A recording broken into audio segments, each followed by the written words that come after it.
I think it's time for us to maybe take the tone down a little bit, talk about something a little more serious. WWE has brought back Biography, and they were celebrating the nWo this week. You're about to take it more seriously than some of the participants did. We're bringing it down. Again, these programs, they're very artistic. They do some wonderful research with the deep cuts of footage that you would have thought, how the did they even find that? Right? All the backstage stuff that they didn't show on television and the WCW from 30 years ago. Even if they did show that on television, most people didn't see it. And they put these shows together well. I guess what I'm trying to say is they're very attractive looking programs visually, and the content depends on the individuals involved in many cases. Would that be a fair summation? For the most part, depends on who's involved, wrestler-wise, or you mean talking head-wise? Well, yeah, I mean, like talking head-wise and who's actually telling this story. That sometimes the shows go a little off the beaten path, off the reservation, as they sometimes say. We'll probably be talking about that. But I was thinking about this beforehand. How can you do a biography of a gimmick? Now, I understand when they did the Randy Savage or they did the Ultimate Warrior, they did an individual, their life from start to finish. I know that they're anxious for WWE programming, but should they come up with a different... Well, they already have come up with umpteen different series. There's more WWE on A&E now than there is on any of their other networks. But it's all the classic stuff, or what's supposed to be classic. But you see what I'm saying? It's a loose definition of biography. It's a loose definition of A&E. It was arts and entertainment. Remember when that network first started? What was on that channel? Yes. There was the fat lady singing at the opera. That's right. And I don't even think Bob Ross made it to arts. He was too much of a blue collar kind of artist for that. They were going for the ritzy titsy things. And then suddenly it was cable. Yeah. Well, look now, Ancient Aliens is on the History Channel.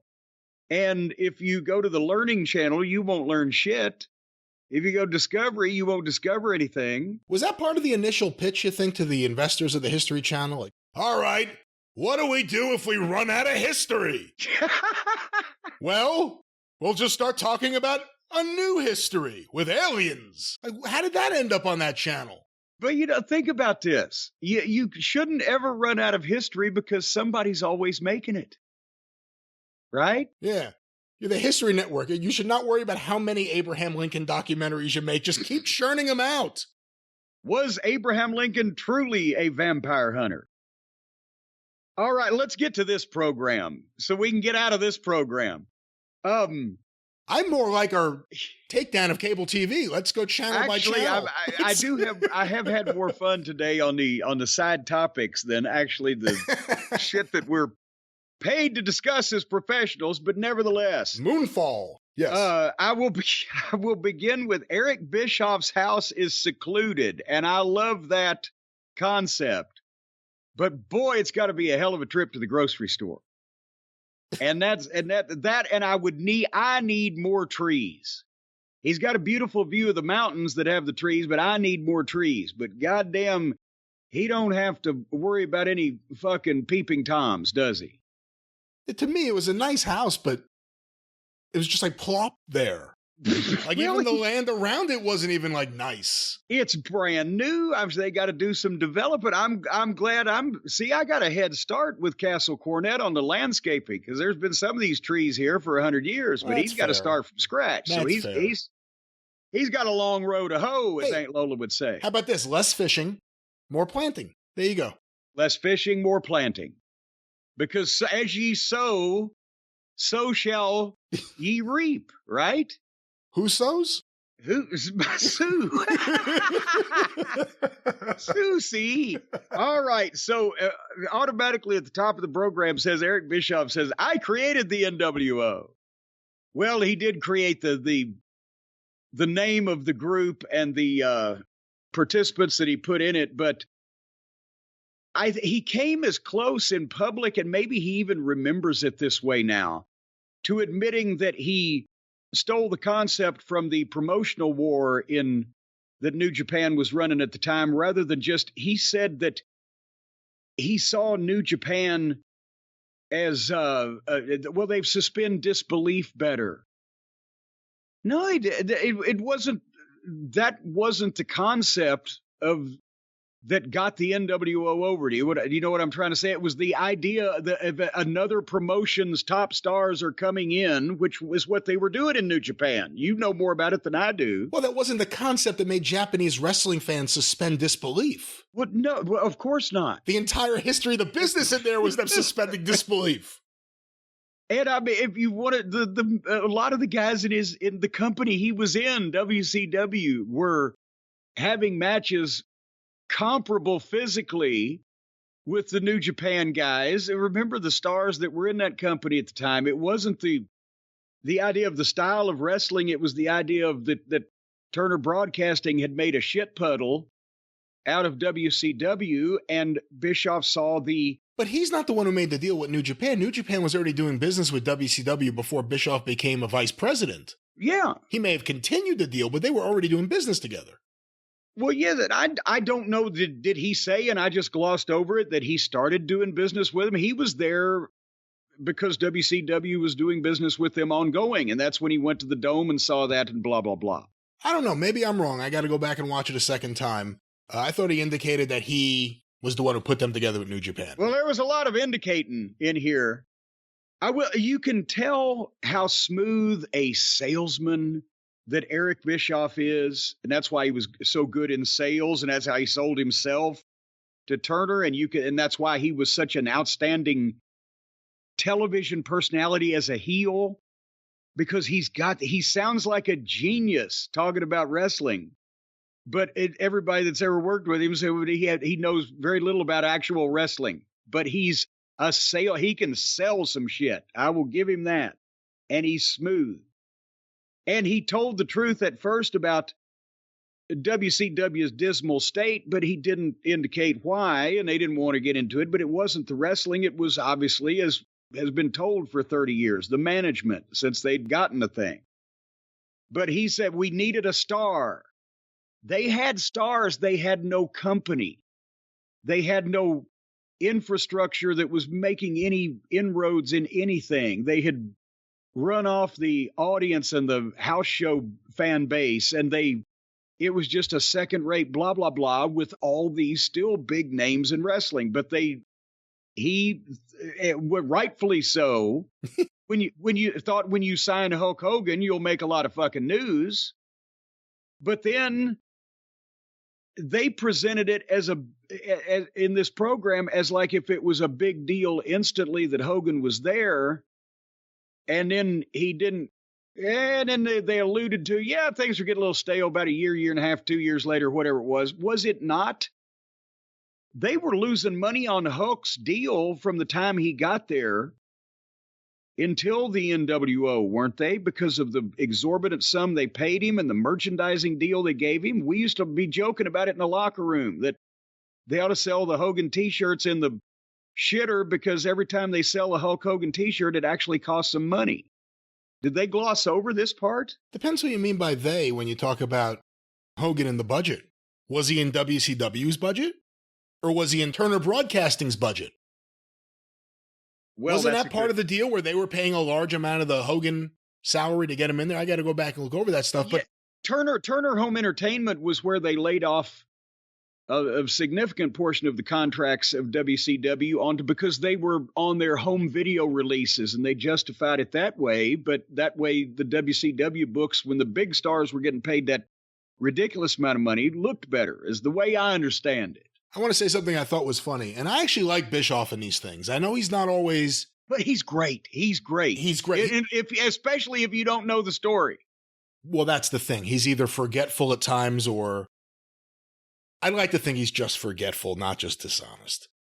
But he did say one thing that made me laugh, and I like him in these things, like I said, but he was saying how, they were just giving away tickets. They had all these people they had to give away tickets to, and I'm like, yeah.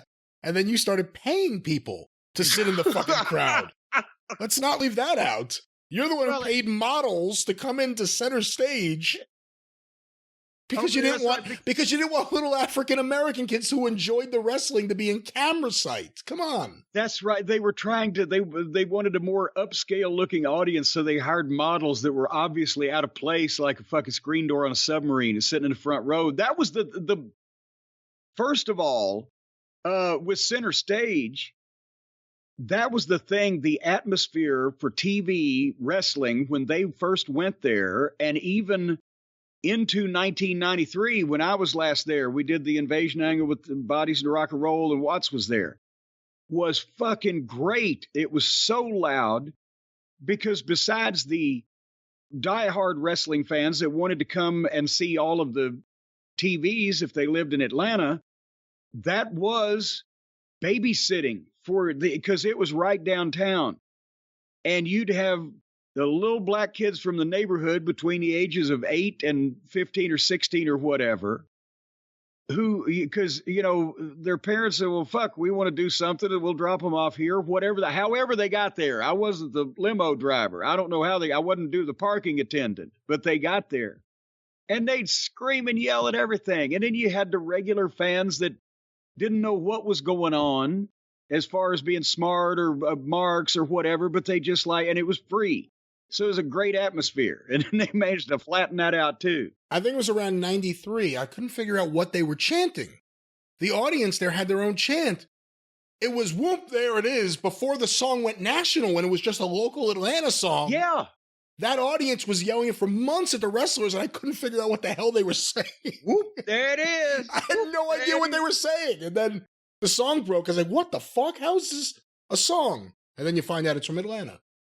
So, but anyway, so they signed Hulk. And Hulk's comment was, hey, he was admitting it was kind of a come down. He said, I was used to big crowds on Monday and Thursday. No, he wasn't. Because remember, there was no SmackDown then. So that takes Thursday out. And on Monday, he had only made the first 6 weeks of Monday Night Raw, didn't he? Before he was gone or whatever. So, no, he made one at the Manhattan Center, which is 2,000 people at most. I mean, Raw wasn't even running big buildings yet in 93. Right. When I debuted, he was already gone and we were in a fucking cattle barn. So he was used to big crowds, I admit that, but not on Monday and Thursday. And then, and here's the notes I made about Eric saying he took from Japan at the Tokyo Dome the suspension of disbelief. That wasn't supposed to happen. That wasn't that was the concept of fucking wrestling. And yes, he's saying they were doing it right, whereas we weren't doing it. Well, that admits that, yeah, you should have been doing it. That's what we've been saying. That's what everybody was saying about WCW. But it wasn't a Japanese concept. That was the outsiders, the outside stars doing the worked promotional war with the establishment. That was New Japan and UWFI. There you go. UWFI is what I couldn't fucking Takada remember. And Hashimoto. Yeah, thank you very much. It's the nicest thing that anyone's ever done for me. So then they go to, what's the matter with you? It's getting out of hand. It's just at any point in the show now. You put it back in your hand then. So Razor Ramon then comes in and again, they shot this. How long has Scott Hall been dead now? I think it's about a year, but they shot it in 2014. Oh, that was from that far back on this footage. I believe that footage was from when he went into the Hall of Fame that weekend. You know how they shoot stuff when they have the guys in town? Okay. Well, geez, then I don't feel bad if it was that far back. It looked like they made him up by a sculptor. For heaven's sake. I thought that was when he was ill, right? Okay. Anyway.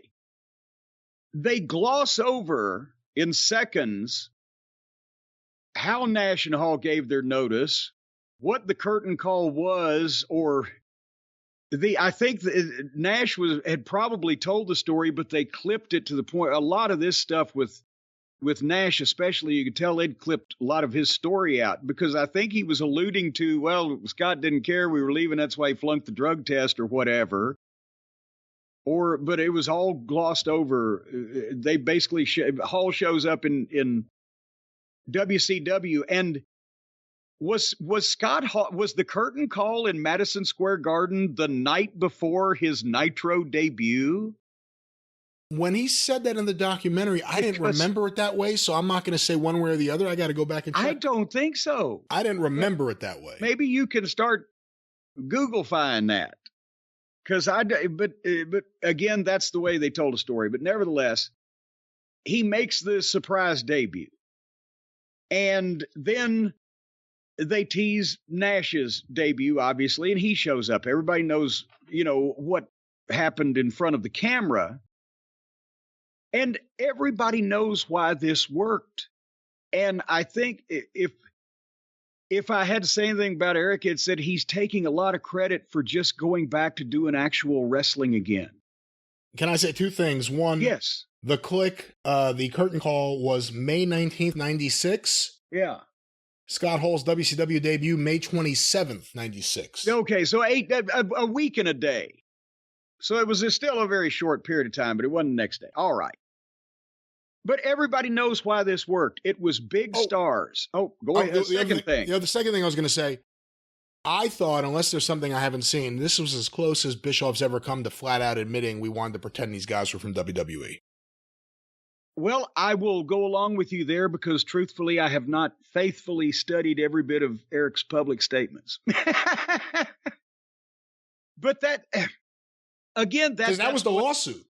Yes, that was because that was actually Razor. It was Razor Ramon just not calling himself Razor Ramon or wearing the monogrammed outfit, but the mannerisms, the whole 9 yards that they had developed there. He was still doing a Spanish accent. Second week. Chicos, so that's why WWF sued, because you know how Vince is about his intellectual property. But that, again, that all ties into everybody knew and knows and has known why this worked. They were big name stars coming from the other promotion, which the last thing that everybody that followed wrestling then still believed was that the promotions hated each other. And they came off as badasses, and they were allowed to come off as badasses with the biggest push possible on the television. They were put over everybody. And they were presented, at least at the start, before the storyline became somewhat obvious, but then people were invested. It was presented as real. These guys aren't from here. We don't want the blah, blah, blah. And that's elementary professional wrestling. That's every goddamn surprise debut that's ever been. JR said in 1988, that was my angle. My God, they don't even work here. It was JR's quote. It was my angle. The original Midnight Attacks from the AWA. And I didn't invent it. And then the footage that I'd forgotten about when they were in Charlotte, and that was luckily very early on, they were in Charlotte with that. And you see the squad of Charlotte Police Department officers hit the ring with their hands on their guns and unsnapping their holsters. That Doug Dillinger arranged that. I mean, it was Charlotte. The cops had a relationship with Crockett Promotions for 30 fucking years or whatever, and it continued over when Doug worked for WCW after they bought Crockett. And it wasn't like the obviously fake cops you see on Raw that, look scared to be there and couldn't write a parking ticket. So, again, this was making shit look as real as possible is as old as fucking Amarillo, Texas in the 1930s that we always talk about. So that's it, but it was great promotion and it was done brilliantly. I'm not saying that, but it's not, and it was different people put together with an updated look. But is this, I wrote it at one point. That was this and kind of an update. Once they got the nWo going and celebrities and all that stuff, it was 15 years later, the Rock and Wrestling Connection. Now they're riding on the celebrities and the fucking cool factor. But we're getting ahead of ourselves. Did you notice Eric Bischoff nobody remembers this. He was one of maybe the worst babyface that in the history of wrestling television. He didn't come off as the babyface announcer or trying to really be in charge of the company. You didn't like that fucking guy. But what a brilliant, stellar heel he is. You know, if I can say one more thing, I actually think, and I always have, that because of the fall of WCW, people completely overlook the positives, the things he really did to change the game, expand the money in the game. Again, before the downfall, which could have been prevented with better management. I do think he gets the shaft when it comes to the actual accomplishments he's had. Because as a fan, and again, you were working for the competition, this was one of the most exciting times, or maybe the single most exciting time to be a wrestling fan for me ever. Starting in the summer of 96, with just everything happening in wrestling, not just there.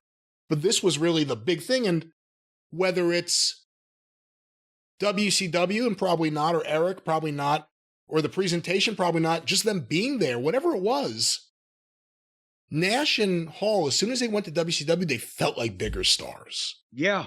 It's a weird thing, because they had been featured, they had been world champion in Kevin Nash's case.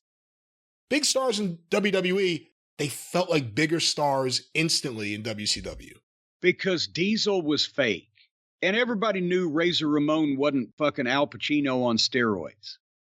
But when they come out as themselves, even if they can't be called those names, but they look like they're dressed in street clothes and they've showed up in another company, and there wasn't the internet and the behind the scenes knowledge that there is today. It did surprise people. I know the modern fans can't figure that out, but no, everybody, when they saw it live on TV, oh shit.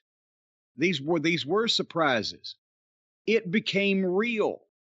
And then those guys, because Vince was stale, yes. But also, what have we said so many times?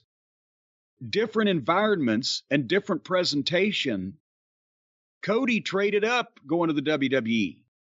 But Hall and Nash traded up, leaving the WWF and going to WCW because of the way they were presented, allowed to be more believable and real, do their shit. And once again, as they got into in the program, to the detriment of all the baby faces, these guys were pushed to the moon and they carried the ball.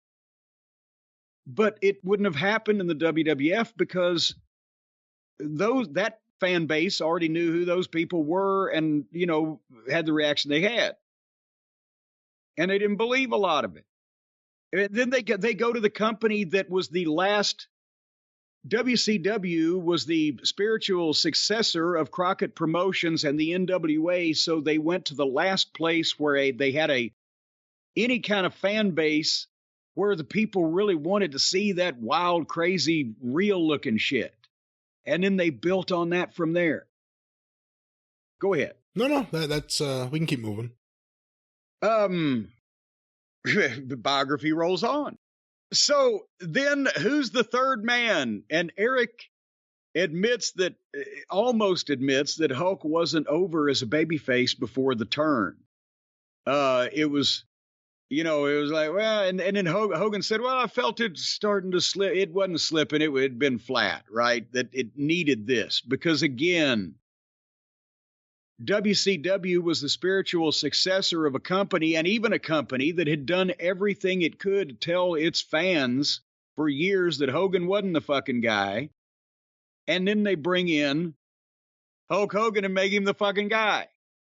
And they didn't have an audience at that point very much anyway, but the diehard ones that were left were the ones that really resented the WWF, whatever the fuck, style, look, same thing. He comes in red and yellow. Yeah. But then Eric pitches the heel turn and Hulk, nah. He didn't see it at first. And Hulk says, I was worried about the kids. He was worried about fucking merchandising and movie roles and what if it don't work. I buy that, but not the kids. That's exactly it. He waited until he saw that it was over. Well, and then he saw that it was going to be Sting. And he started, and then Bischoff says that he then calls him up and says, well, who's the third man? He knew it would get over at that point, and he saw it was going to be Sting unless he did something about it. So he did something about it, and he's the third guy. And that was, again, it was brilliant. It wasn't a revolutionary idea to turn a top babyface heel. That's been going on since the dawn of time. I think they made it a big deal, like nobody will ever accept this, to make it a shocking thing. But no, it made sense because they were tired of him as a babyface. It'd been 15 years. And it always freshens. If a guy got stale in the territory days in one way or another as a heel or a babyface, and he's figured in some kind of way, he's in the office or he's a top name you don't want to lose, but you need to give him some juice, switch him heel or switch him babyface and run it for a year. You can't be flip-flopping. And then if you do switch him back with the right people under the right circumstances, he's stronger than he was. Because in effect, how can I miss you if you won't go away? But when you switch somebody in that kind of position, they do go away without actually going away. It's a different personality inhabiting that body. But then the fans remember the good guy, or they remember down deep the bad guy. So when the heel switches babyface, now they want to see the fucking heel that they now are on the side of kick the shit out of the heel that they don't like even more now because he's fresher. Or if the babyface switches heel, then they will hate him because he's a turncoat.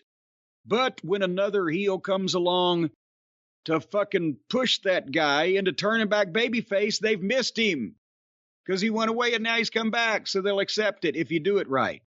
Brian, am I over elaborating? No. All right. So anyway, and Bischoff admitted they had no plan for the nWo once they turned Hogan heel. That I believe, but oh my God, I can't believe it. And would that prevent you from doing it? If you had the moment right there, but you just didn't have the ending in mind yet, would that stop you from doing it? No, because I'd have you wouldn't have an ending in mind of the whole goddamn thing, but I'd know where I wanted to fucking go the next few months before I would do something of that magnitude.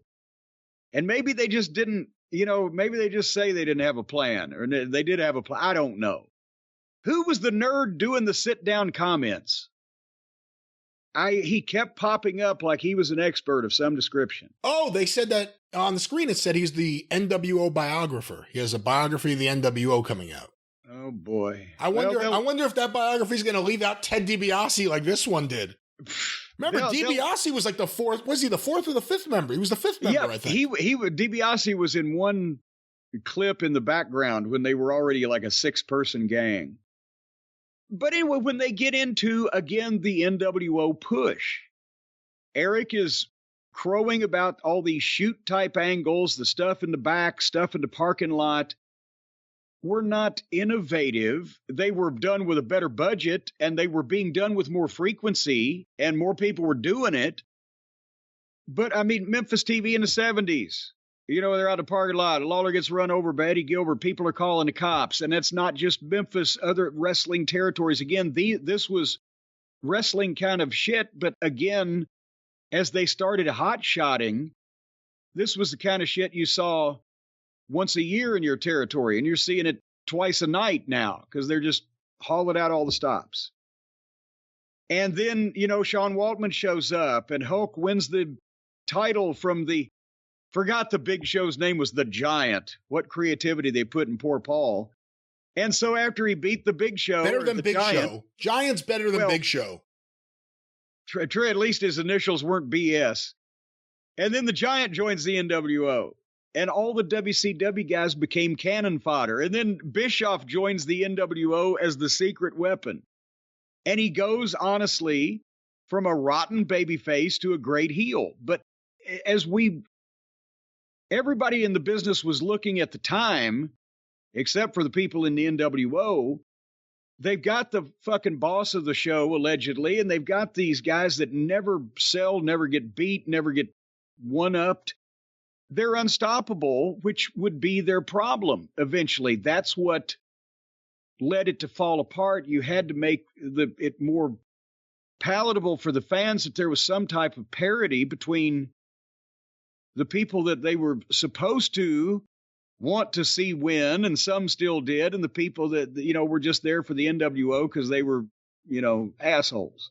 they ended up going with Sting, and they obviously ended up extending the NWO and transforming it as years went on. But I guess the thing was there for them to have like a united WCW front really get together. Flair's camp and Savage, who's a loose cannon, and Sting, if he hadn't done that, and Luger, and the Dungeon of Doom, and that wacky, like if everyone got together to fight the NWO, we never really got that. No, you got a bunch of disjointed, ineffectual, fucking half-ass attempts at people fighting the NWO that were thrown together piecemeal, but no, the Sting was the only one they put concerted effort in, probably because Sting was one of the biggest contract that didn't come from the WWF.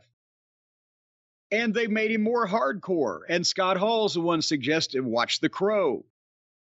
And again, Sting went away without going away, and the people missed him. They did the deal where they pulled him into the rafters. He didn't speak. He grew the hair out. He changed his look. He became the guy that was going to fucking, eventually he'll save us. And it was a year. And even Bischoff said, I wanted to make this the longest build in, wrestling history. But and it was the remodel. Yes, and it worked. And it was the remodel of Sting in that you didn't hear him speak every week, and you didn't see him wrestle every week or even every month. And but he still had a presence as he was metamorphosizing. And that's, again, when you have, here's the thing, that's the only wrestling company in history that had the budget that could have paid Sting his contract to just sit up in the rafters for a fucking year. So that's one thing, but it was great and it worked. But you couldn't have done it in a previous generation. But that's at that point, they're building Sting and Hogan, and the NWO is over like crazy, and they got Dennis Rodman, and they're stealing fashion tips from rappers, and they're on Jay Leno. That was rock and wrestling from 1985, rap and wrestling, or just cool culture in wrestling in 1998. And, but then Bischoff admits it's harder to remain successful than become successful. And did you get to the point, because a couple of people had tweeted about this, and that's where it came up in the program, because I had to watch out for it. Where I told you about this when I first heard about the program, where Hulk said that Vince told him they were 2 weeks from closing the doors. Now that you've seen that and fully seen it fleshed out, I have. He actually believes that people are going to believe that. With Hogan, you don't know if he does. Do you think he believes it, or does he know he's lying? You would almost have to fucking know you're lying about something like that. No, but you see, like George Santos, you look at this guy, you're like, this guy knows he's full of shit. He knows he's a liar. I think with Hogan, he starts telling a story, and he almost gets lost in his own story, and then he starts believing the story, and by the end of it, he's telling you a story, but he thinks it's actual reality. Brother? Well, boy, that sounds like a lot more effort and time and energy than just telling the truth. But Hulk follows up saying that he's the one that told Ted Turner to go head-to-head with the WWE. That's the only way you're going to beat him, brother. When everybody knows the story, and it is true, Bischoff in the meeting blurting out, well, we got to go head-to-head. Okay, do it. Oh, shit. He's told that himself. But Hulk says he's the one that told, because Hulk and Ted talked all the time. And then Hogan says, when they are discussing the NWO and the peak of its success, he says, well, we got close to, we weren't trying to put Vince out of business, but we got close. I talked to him one time. He said that he was a couple of weeks away from shutting the doors.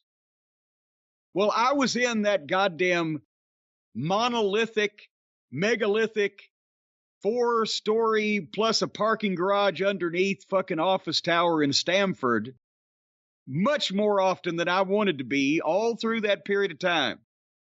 And there was nobody conducting a yard sale. There were no checks bouncing. There were no people being laid off. He screwed Brett on his contract. And Alfred Hayes. And that was 2 years previously. And JJ. That was at the same time, 2 years previously. And we're not talking about he had never screwed anybody. We're talking about this particular point in time. From when I was in the office on a regular basis from 96 through the middle of 99, Nobody was running with their heads on fire. Nobody was being fired, laid off. There were no fucking, suspicious emails floating around like, take your personal belongings. And I was sitting listening to Vince talk about to various department heads, either in person or on the phone, about plans that they were making for months and months in advance, is the point I'm making. So, but is there any chance years later, anytime after 2002, he was there 2002, 2003, maybe into 2004, anytime would Vince and him have had a talk and Vince said, the truth is, I didn't want to tell you guys, but we were on the verge of closing the doors because of what you were doing down there. Is there any chance that could have happened? Because of what WCW? No. At no point in time. I think Hogan is taking the story that Vince told Brett that he, because he didn't want to pay that contract. Oh, things are dire. As meaning that, okay, well, we're putting him out of business. But that was 97 anyway, as we know, the summer of our discontent. And he's taking that to extrapolate that, oh my God, they were on the verge of, no, the company wasn't going to shut down. And I'm not denying that Vince may have alluded to that to Bret Hart to get out of that, how many millions of dollar contract it was when he screwed Bret around. But no, there was never a point in time where, because again, it's not like Vince was presenting sunshine, lollipops, rainbows, and waterfalls to us when he would rant and rave about how he lost $6 million in 1995.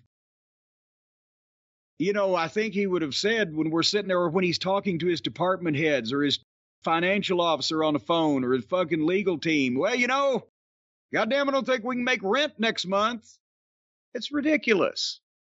They were not going to, was there ever a point in time where Vince was smarting because they were outdrawing him and his business was not good? Yes, but 2 weeks away or 2 months away from locking the doors of the WWF is a little bit preposterous. Because the only time in history that could have happened that Hogan was around would have been at some point when they were robbing Peter to pay Paul right before WrestleMania and canceling, closed circuit locations they didn't want to pay the rent on at the last minute, and they floated past that. And then there you go. But otherwise, no. I was going to say, didn't Hogan roll his eyes? Wasn't he one of those guys when Bischoff would claim he was going to put Vince out of business? Well, that was a different program. Oh. So there you go. Anyway, moving on, Sting confronts Hogan after the 1-year build, the press conference, and the whole 9 yards. And Eric admits that Sting, the plan all along, he would beat Hulk and be the world champion and redeem WCW in the eyes of the fans until the night of the show. And then Hulk says, that don't work for me, brother. And Hulk's explanation, well, when you beat somebody, they need to be better off than you need to leave them better off. Well, that's an old trope of the wrestling business that most of the time you aspire to, if especially in the territory days. But Hulk Hogan was not going to be any less fucking over or less paid if he had dropped that belt to Sting with a stinger splash and a scorpion that night. He's still going to be fucking Hulk Hogan. And he's told a story before, well, Sting came in and didn't have a tan. That meant he wasn't serious. What? He was a fucking crow. He was supposed to be translucent.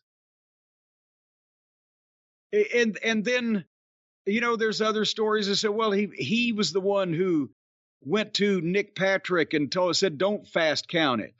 Nobody wanted to. Sting was non-committal. He just said, I wish we could have stuck to the original plan, and the last minute stuff never works. Nash says you can't give a wrestler creative control flat out. And was the only one honest there, the only one being honest. Bischoff said, well, Hulk never used the control, but that night he called an audible. And they decided, well, we'll give Hogan the fast count so Sting can demand a rematch. But then Nick Patrick didn't fast count it, and the story's always been that Hogan told him not to. But Hulk said in this program, Well, the referee counted to 3 and he didn't kick out. Like it was Sting's fault. He wasn't supposed to kick out. And Hulk said he was. That's the first time he's ever said that in public. And then if that was the case, if he was supposed to kick out, then why did Bret Hart, did he just do it on his own? Wander out there and demand a restart because the hero had gotten screwed? That's Bret's big goddamn moment, right? Which sent him into a tailspin for the rest of his WCW career because this was all fucked up. And Hulk doesn't remember Bret's involvement or the second referee coming down ever being talked about. Well, if that was the case, then you mean to tell me that Hulk Hogan just saw Bret Hart come down to ringside and say, no, that was bullshit, restart it, and Hogan immediately started working with Sting and then let himself be put into a sharpshooter. Just ad lib. Well, sure, let's do it this way. And Eric Bischoff's comment was, well, as I'm sitting here right now, I just can't remember. And then the nerd came back in to say, well, it really was a confusing mess. You think? That's why it was a confusing mess that night to everybody, and it's remained that way for all these years. But from impartial observers and people that have discussed it, trying to get to the truth of it rather than save their reputation in years past, basically, the story was that Hulk wasn't going to fucking put him over clean, so they would do a fast count with the heel referee, Nick Patrick, that would join them somehow or be beholden to them. Bret Hart would come down, demand a restart because Sting clearly got screwed. And then they'd do the thing they did, the sharpshooter, and fucking Sting wins the belt. That's correct, right? Right. Well, none of these motherfuckers could tell the story as well as I did, and they were there. So anyway, and of course, as rightly so, they said the fans lost faith as a result of the shitty match, and Bischoff admitted it.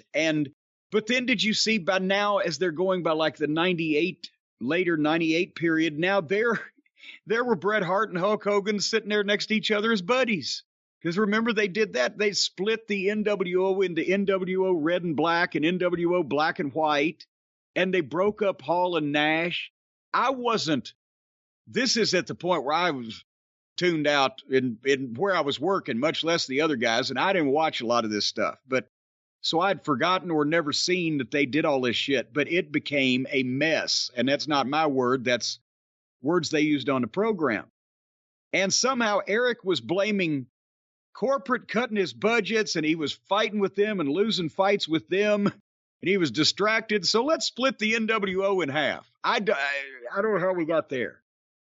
Everybody apologized. Hulk apologized for being involved in the finger poke of doom, and said Eric's decisions were bad and he was acting cool. And what does that mean?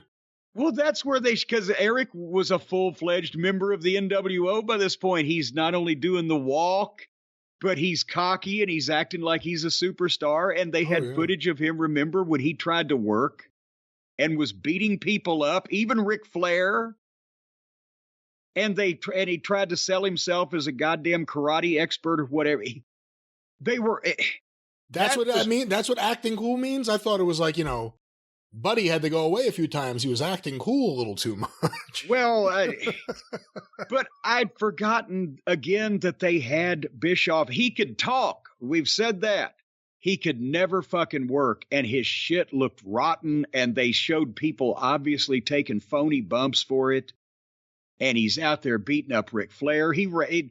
And Hulk says Bischoff is a mark for Hall and Nash. We need to get back to business.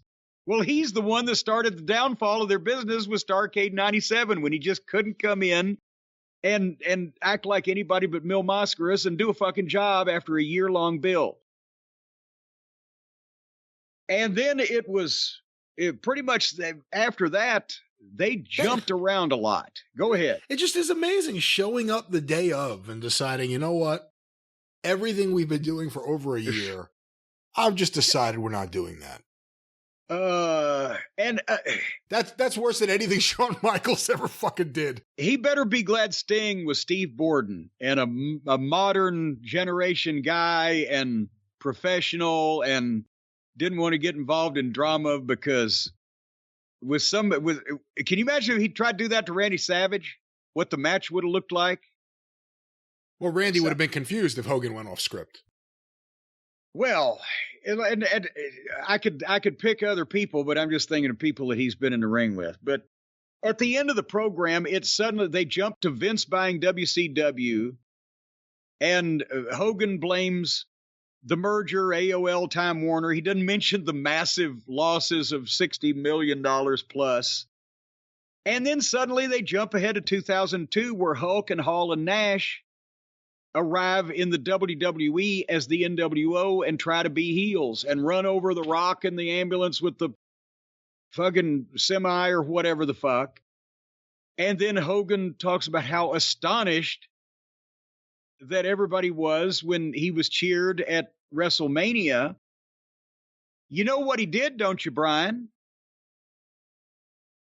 What's that? He had gone away and they missed him. Because there's no way that after that run in WCW that Hulk and Hall and Nash were going to be the nWo and WWE and babyface era heels.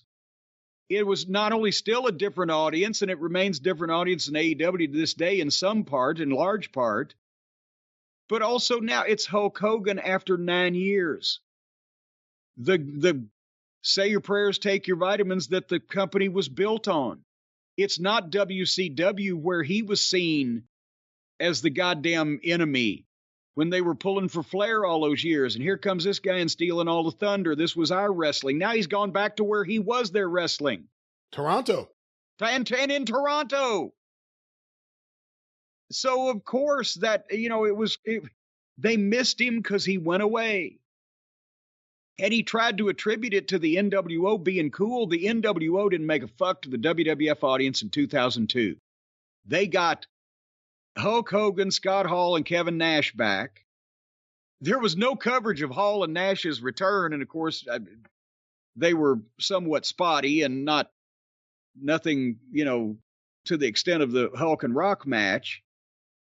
But that was, again, it's a different atmosphere and different audience in many parts that thinks a different way and has been trained a different way. And then you add in nostalgia. We missed you. You really did go away. It wasn't you turned heel in our company. It was that you left our company. But now you're back. Yay. These are elementary wrestling reactions, and they're just magnified because we were talking about some of the biggest stars in the business at various points. So, but basically then they jumped to Scott Hall's death, and Nash was obviously emotional about that. And I think they should have left it with that instead of Eric telling the heartwarming, cockle-warming story of the fan who asked him to walk her down the aisle, because I think Nash was a little more emotional and a little more to the point of this, but they ended with the nWo Hall of Fame speech for the WWE. And there you go. This is, again, I'm not saying they didn't draw money or do any business. I'm saying when you look at it carefully, just getting people to try to believe shit is not exactly a novel concept in wrestling. But we are going to be living with more and more of the WWE retellings of history through this programming, and unless we still keep the impartial observers out there trying to keep everybody straight, don't you think? I think so. I think this is why it's so important that we talk about the real history of wrestling here on these shows. I want to reiterate what I said to you off air before we watch this, because I stand by it. This is the least dishonest I've seen Hogan in a while. Despite everything you said. I'm just curious what you're beyond the documentary. And Sean Waltman, I think, is always great in these things. And he's right. They never should have broken up Hall and Nash. Yeah. Simple as that. And Kevin Nash, despite being involved in some things I may not have been a fan of, I always love him in these things. He seems... He's a personality. And he's got a head on his shoulders. He's not a dummy.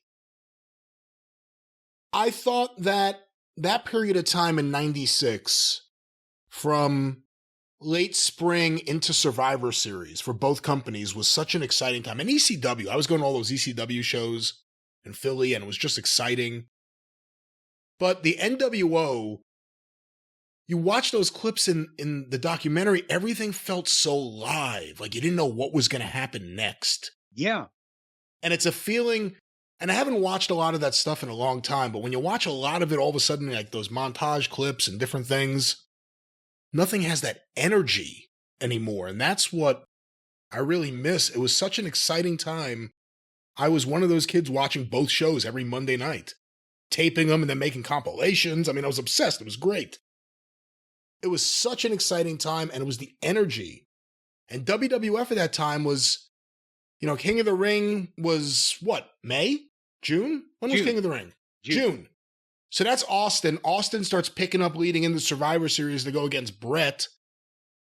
I mean, it was an exciting time. Things were beginning to happen, but like I said before, I think Bischoff, because of the downfall, because of his seemingly either forgetfulness or just not telling the truth, people completely denigrate everything he's ever been involved with, but he's an important figure in wrestling history, and I think the things he did right that could have hopefully been maintained somewhat with proper management shouldn't be put down completely just because he wasn't the proper management in the end.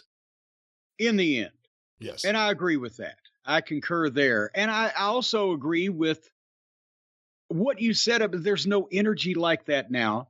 None. In the two companies. None. And see, we've said, and also remember, these were compilation highlights of all these chaos. You can't just do chaos constantly, or then you have no normalcy to have chaos. It just becomes the norm. There's no baseline, right? We've said that. But having said that, in the two companies right now, the WWE is so slickly done and seamlessly produced, and everything falls into perfect place, except sometimes the wrestlers. It's so obviously overproduced and overscripted and over choreographed, and there's absolutely nothing going to happen of any kind of, spontaneous excitement. And in AEW, the shortcoming, they try to do what Nitro did or what classic old-time wrestling shows did, was have shit break out that's not supposed to happen.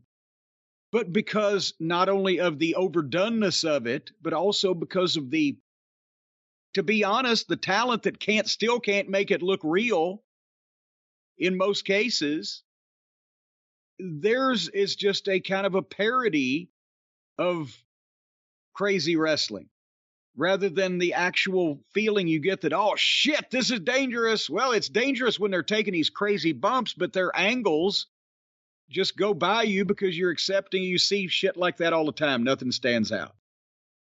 So there we've got the two ends of the spectrum. And it seems like somehow if we could just get the best of one into the other, we'd have something, but the twain is not meeting. No, I mean, that's the thing. I actually want to go back and watch some of those old Nitros now after watching that. Just to see, just to see the energy. Because I remember those shows. I liked them. They had great matches. But no, I'm laughing at the thought that the WWE's big new series on A&E makes you want to go back and watch shit from 25 years ago instead of their program they're doing every week right now. They had good short matches. They had lots of promos. But there were interesting things. And as a wrestling fan, it was just fascinating who would randomly pop up. There had never been anything like that since Vince's expansion, where you'd watch WWF TV and all of a sudden, oh, there's Bulldog Buzz Sawyer, and then he's gone. Like all of a sudden, random people. Marty Jannetty's on this show all of a sudden. Greg Valentine, just random people. Scott Putski, I mean, just random people. And there was an energy. I even liked the announcer setup. I hadn't seen it in a while, where the WCW announcers were far away, but you could see the audience in the background. Obviously, you need an audience there to do it, which is probably why AEW can't do that. But it's a great look. I hate that as an announcer, though, I'll tell you that. Because you just have to focus on nothing but the monitor with it behind you? With all the action behind you? not only are you away from ringside, so you can't really feel the energy where the shit's happening, but also you've got your back turned to what's going on, and all you're looking at is the monitor and the fucking back end of the goddamn arena with a bunch of anvil cases and equipment fucking trucks sitting there. But it looks good on TV. It looks great at home. You know what they do, too? They edit out when Hogan comes out there to turn and go to the nWo. They now edit out. They've done this for years. They edit out Heenan saying, which side is he on? But whose side is he on? Yeah. He got some heat for that because he, you know, and it was a natural comment to make, you know, to him at the time, but they thought, oh, he's giving it away. Well, no, I don't think that many people paid that much attention to it because it was, you know, Bobby being the foppish color commentator sometimes in large part. No, that was the moment that made Bobby a babyface. He was right about Hogan all these years. He was right. He was the only one that saw through it. Poor Andre. Andre knew this guy was right. Well, that was biography of the nWo. And we're going to digest the rivals between Hogan and Andre and talk about that this week on The Experience. That's right, and we'll see what's next on biography next week here on the Drive-Thru. That was, for some people watching those old clips, that was awesomeness. And of course, if you want to keep the awesomeness going, you can have a box of awesome brought right to your door. Isn't that right, Jim? Well, I don't know about your door. I think people might have a problem getting over the moat that you've installed to get to your door. But most people, you can get a box of awesome delivered to your house every month from Bespoke Post or Bespoke Post. We're still arguing, Brian and I, but it's spelled Bespoke. And boy, I will speak about Bespoke right now. We've talked about the fact that they hand curate from small businesses that you would probably have never heard of otherwise around the country, unique items. And it's to everybody's, they have a variety of things, a ridiculous, a cacophony of things, a bountiful bouquet of items that you can choose from depending on your interest, travel must-haves, cocktail kits, cozy essentials, knives, luggage. I mean, they're all over the place. Whatever you like, they got something to fit it. What you do is you go to boxofawesome.com and you take the quiz, and your answers will help them pick the right box of awesome for you. They do new boxes every month across a ton of different categories. Hear that, Brian? I got the Weekender. What's that? Which, the Weekend, well, I'll tell you what it is. It is a beautiful canvas bag. It's a travel bag for the weekend. And it is not only a beautiful canvas bag, but it has the metal framework, leather handles and straps, the reinforced frame to make sure that, you know, it takes a beating and keeps on ticking. The heavy-duty canvas, you ain't going to get any holes in this. Hand-hewn durability, vintage-inspired style. I'll have you know that this design is based on the bags that were once used by stonemasons to carry their building tools. So Stacy has absconded with it, and she is putting her painting tools in the Weekender so she can take them around. And I'm not talking about painting houses or barns. I mean portraits and landscapes. And barns. And she can paint a barn. Why not? A picture of a barn. Why not a mural on the side of the barn? Well, she'd need a ladder. She's only 5'4". You know those barns are tall. But anyway, basically, this versatile bag that I'm talking about here, it's an heirloom level carry-all is what it is. And it was by the company Line of Trade, which is one of the fine, young, white meat babyface companies around the country trying to make livings for themselves in the wrestling business. And that's why the folks at Bespoke Post and boxofawesome.com support these people. With every time that you buy a box of awesome, you're supporting small businesses because 90% of everything that comes in it is from one of these small up-and-coming brands trying to make a name for themselves as best they can. And each of the awesome boxes of Box of Awesomes that you get is valued at around $70, but you pay a fraction of that, just a mere a mere smidgen, just a small slice, a veritable soupçon of that price. It's free to sign up. You can skip a month, you can cancel anytime, and you can get 20% off your first monthly box when you sign up at boxofawesome.com and enter the code DRIVE at checkout. Boxofawesome.com, the code DRIVE at checkout, 20% off your first box. Brian, first time I bought a box, I didn't get 20% off. I'm going to let that one stay there because I don't know where you were going. And yes, Box of Awesome. Well, it was years ago before the folks at boxofawesome.com got involved.